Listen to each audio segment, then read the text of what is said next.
Coba mungkin kita bertanya pada orang-orang yang kena kolesterol atau mungkin orang-orang yang kena darah tinggi, apakah mereka sering berpuasa? Jawabannya kira-kira apa? Tidak kan? Orang yang kena penyakit degeneratif itu besar kemungkinannya jarang puasa. Seringnya apa? Makan. Maka kata kuncinya apa? Kata kuncinya memang penyakit zaman sekarang ini muncul gara-gara apa? Kebanyakan makan, bukan makanan, kebanyakan makan. Sehingga apa? Melentung di mana-mana. Yang bapak-bapaknya seperti itulah, yang ibu-ibu seperti itulah. Ya. Akhirnya apa? Nabi SAW sampaikan dalam sebuah hadis bahwa nanti di akhir zaman ada fenomena. Fenomena apa? Fenomena kegemukan. Kan Nabi bilang begitu. Gemuk tuh gara-gara apa? Banyak makan. Banyak makan tuh sehat nggak? Kenapa dikerjakan? Itulah inti kajiannya. Selesai. Ya.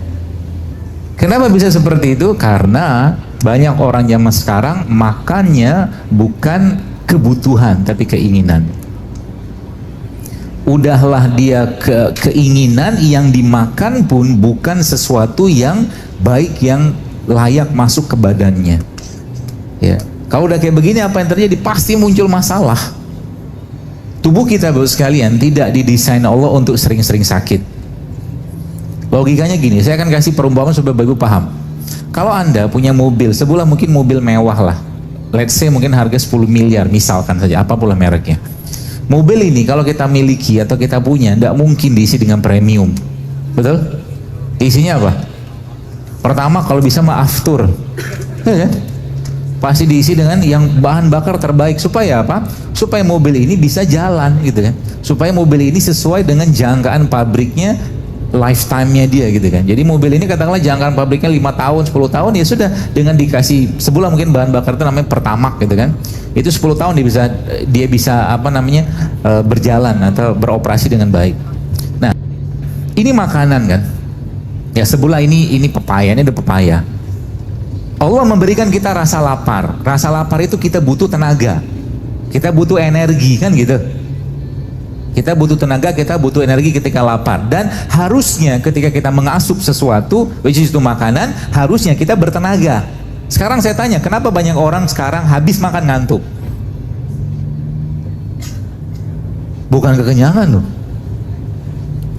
Karena yang dimakan sudah tidak bisa diolah oleh badan dengan baik.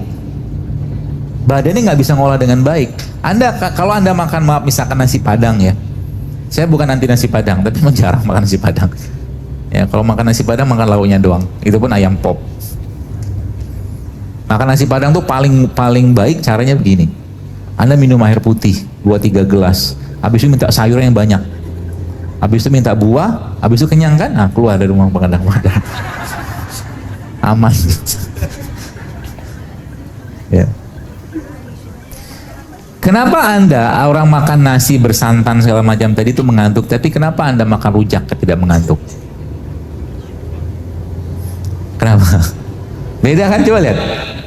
Karena memang sang rujak tadi masih banyak enzimnya, masih banyak mineralnya, masih utuh, masih baik gitu kan. Jadi tubuh tuh ketika dapat itu tuh kayak happy dia, yang kita kenal dengan prebiotik seperti itulah.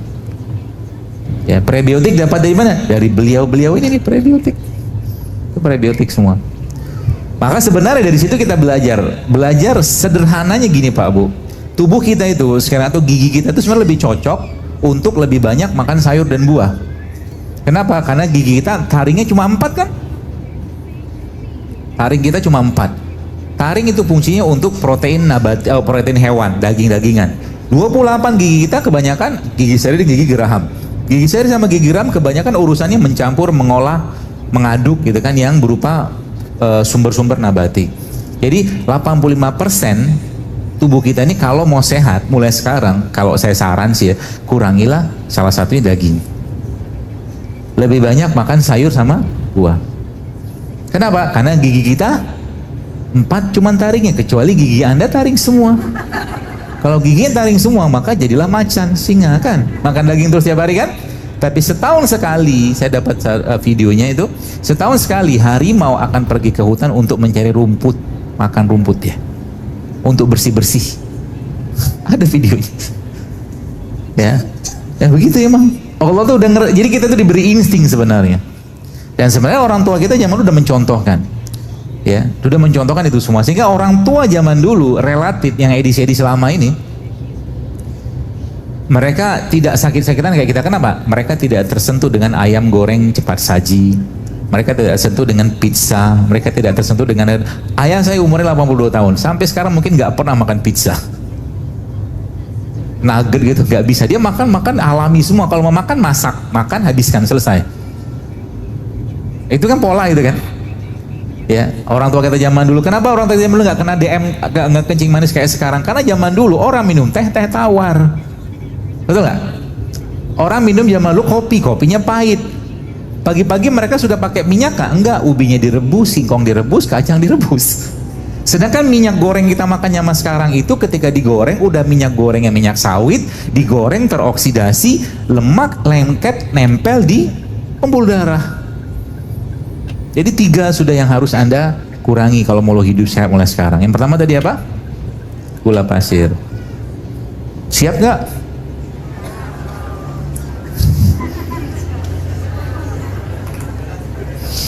Pak Bu, saya tanya, Anda pengen nanti, kita semua kan akan mati kan? Mati kita itu mati yang gampang atau mati nyusahin keluarga? Mati gampang kan? Mati gampang itu salah satunya, selain husnul khotimah udah wajib lah itu kita doakan, minta. Salah satu cara mati gampang tuh mati tanpa penyakit, ya jangan nyampahin badan. Jangan nyampahin badan. Mungkin lihat, saya sekarang lihat beberapa teman-teman saya itu Masya Allah yang kena kanker banyak, yang kena darah tinggi banyak. Gara-gara apa? Gara-gara tidak mau ngubah isi piring, selesai. Kan gak mau isi piring diubahnya. Gara-gara apa? Nafsu. Hatinya, kolbunya gak mau dikendalikan. Ya, penyakit kolbu itu ada 2. Kalau nggak syubhat, syahwat. Secara umum begitu. Orang banyak makan kira-kira masuk mana? Syahwat kan? Syahwat masuknya. Syubhat itu apa? Cemas, dia penyakit-penyakit benci, segala macam perasaan-perasaan dipelihara terus tiap hari. Ya. Tergesa-gesa tiap hari. Kita lihat sekarang Indonesia. Anda kalau lagi lampu merah, kira-kira kalau lampu sudah hijau, apa yang Anda dengar? Klakson itu buat apa? Kira-kira orang di depan sana pengen berhenti lama atau pengen jalan? Kenapa harus klakson? Nafsu kan? Tergesa-gesa kan? Kebanyakan orang begitu zaman sekarang. Tahanlah sebentar. Nggak juga orang baca Al-Baqarah di lampu merah tuh. Gitu. Penyakit Pak Bu. Maka tahan. Ya, tahan dirinya, makan juga ditahan. Nanti latihannya begini. Kalau Anda pergi kondangan, kan makanan banyak tuh. Coba datang ke sana, azamnya niatnya cuma makan buah sama air putih. Kecuali anak kos. Dapat undangan dia hantam lah di sana, banyak makan.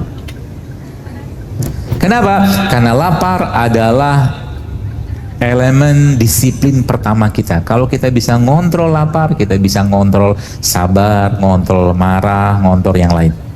Itu kata kuncinya. Kalau orang udah nggak bisa ngontrol laparnya, dia akan banyak urusan yang lain yang tidak terkontrol. Ya. Dan nanti kendalikan apa yang dilihat.